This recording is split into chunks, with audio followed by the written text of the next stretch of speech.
할렐루야, 3월 8일 수요일 새벽입니다. 죄 많은 이 세상은 내 집안인의 찬양 올려드리겠습니다. 죄 많은 이 세상은 내 집안인의 내 모든 보화는 저 하늘에 있네. 저 천국 문을 열고 나를 부르네. 나는 이 세상에 정들 수 없도다. 오 주님 같은 친구 없도다. 저 천국 없으면 난 어떻게 하나. 저 천국 문을 열고 나를 부르네. 나는 이 세상에 정들 수 없도다. 저 천국에서 모두 날 기다리네. 내 주 예수 피로 죄 씻음 받았네. 나 비록 약하나 주님 날 지키리. 나는 이 세상에 정들 수 없도다. 오 주님 같은 친구 없도다. 저 천국 없으면 난 어떻게 하나. 저 천국 문을 열고 나를 부르네. 나는 이 세상에 정들 수 없도다. 저 영광의 땅에 나 길이 살겠네. 손잡고 승리를 외치는 성도들, 의기쁜 찬송 하늘 울려 퍼지네. 나는 이 세상에 정들 수 없도다. 오 주님 같은 친구 없도다. 저 천국 없으면 난 어떻게 하나. 저 천국 문을 열고 나를 부르네. 나는 이 세상에 정들 수 없도다. 오늘 하나님께서 주신 은혜의 말씀은 시편 109편 말씀이 되겠습니다. 시편 109편 말씀 중에서 1절부터 4절까지만 봉독해 드리겠습니다. 내가 찬양하는 하나님이여 잠잠하지 마옵소서. 그들이 악한 입과 거짓된 입을 열어 나를 치며 속이는 혀로 내게 말하며 또 미워하는 말로 나를 두르고 까닭없이 나를 공격하였음이니이다. 나는 사랑하나 그들은 도리어 나를 대적하니 나는 기도할 뿐이라. 아멘. 오늘은 나는 기도할 뿐이라, 나는 기도할 뿐이라 라는 제목으로 하나님 말씀을 상고하겠습니다. 시편 109편은 다윗의 시로서 다윗의 깊은 슬픔이 담겨져 있는 시입니다. 가장 먼저 하는 말이 이제는 원수를 갚아주세요. 이제는 저의 억울함을 풀어주세요 라는 요청입니다. 그래서 이 시를 저주시라고 분류합니다. 사랑이 많은 사람이었던, 사랑하는 사람이었던 다윗이 이런 시를 썼다는 것은 우리에겐 너무 생소하고 충격적이기까지 합니다. 1절부터 3절만 봐도 다윗의 심정이 얼마나 비참했는지, 그래서 이런 시를 쓸 수밖에 없겠구나 하는 생각을 하게 합니다. 1절부터 3절을 볼까요? 내가 찬양하는 하나님이여 잠잠하지 마옵소서. 그들이 악한 입과 거짓된 입을 열어 나를 치며 속이는 혀로 내게 말하며 또 미워하는 말로 나를 두르고 까닭없이 나를 공격하였음이니이다. 이 세 절의 소리가 발견할 수 있는 것은요, 다윗을 아프게 하는 사람들이, 그리고 그 방법들이 참 많고 다양했다라는 거예요. 아마 이 정도 공격을 받는다면 다윗이 아니라 누구든지 사면초가의 상태에 빠질 것 같아요. 자, 그렇다면 다윗을 공격한 자들은 어떤 방식으로 공격했는지 구체적으로 볼까요? 악한 입과 거짓된 입으로 때렸다, 이렇게 이야기합니다. 그러니까 이 악한 말로 거짓을 만들어서 계속 공격하고 주변에 말을 만들었겠죠.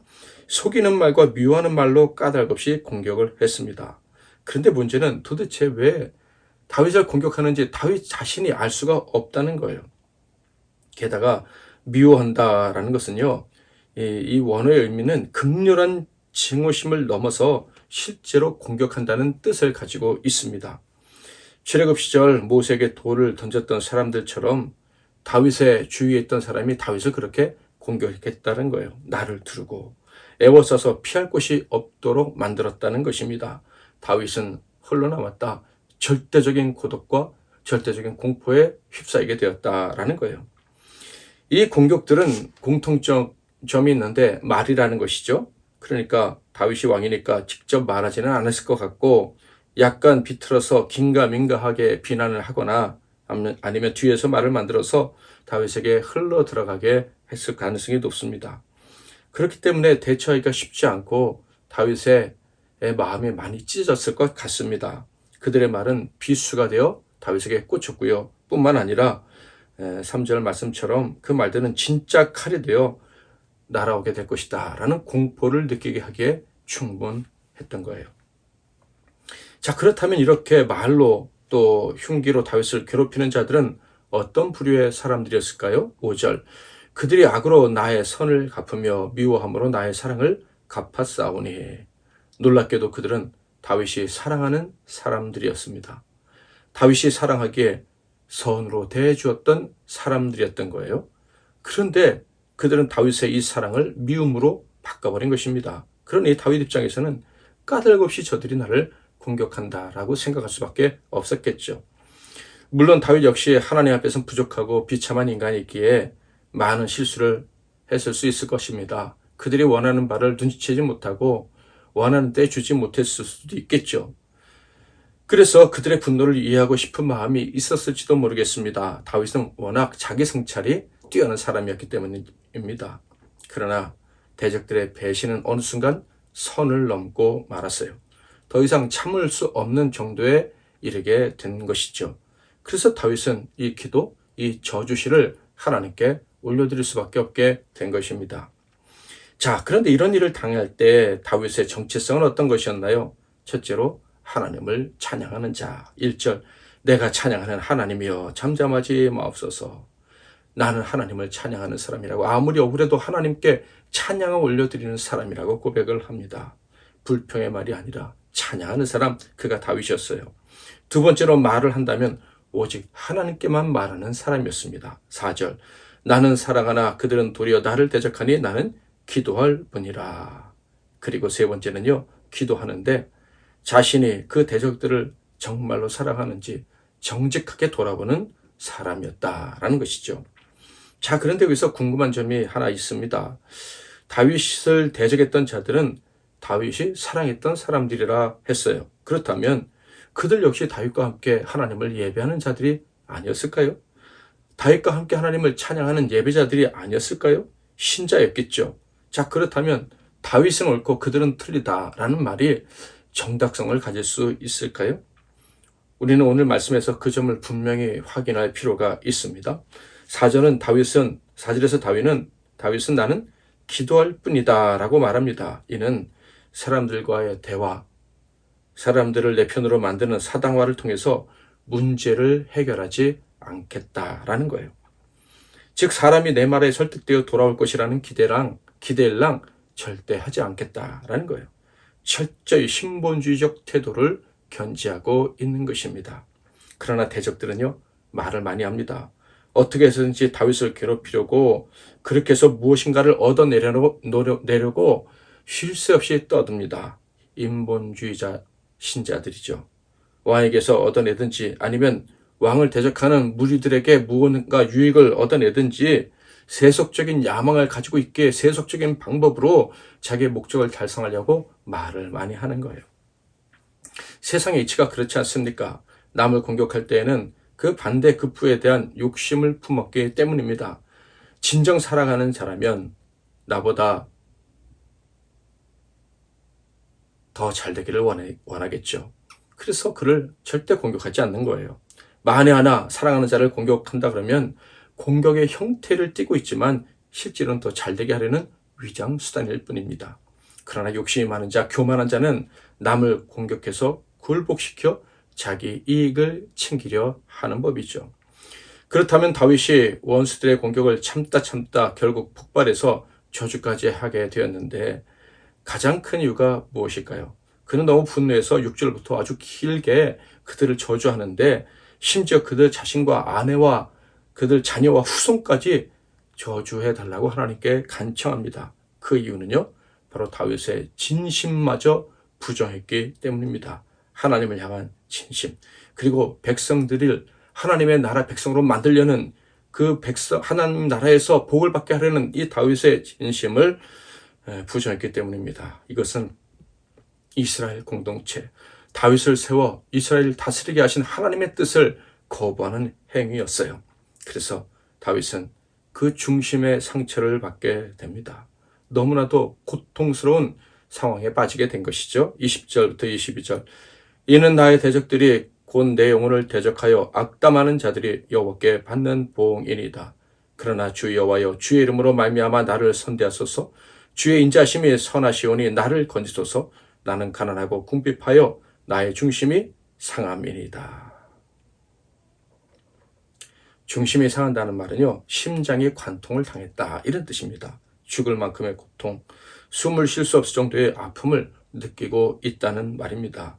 그래서 사랑하는 자들이지만 그들을 저주할 수밖에 없는, 그들의 죄악에 대한 참담함을 느끼는 그런 상태에 그가 있었던 거예요. 하나님을 기쁘시게 해드리고 싶은 열망이 완전히 송두리째 부정된 그런 상태에서 그는 하나님을 위해서라도 그들을 저주할 수밖에 없었다라는 거예요.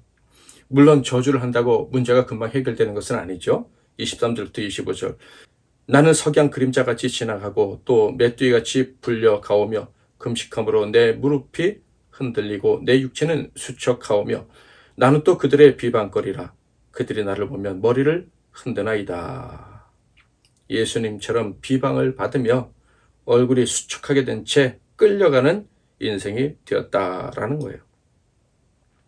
왕이지만 칼을 뽑을 수 있었지만 하나님께 해결을 부탁하고 기도하다 보니 그 악한 자들에게 끌려가서 원치 않는 길로 가게 되었다.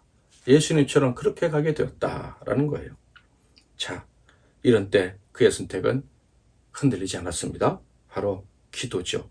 입을 열지 않고 입을 열어 말한다면 오직 하나님께만 말한다는 거예요.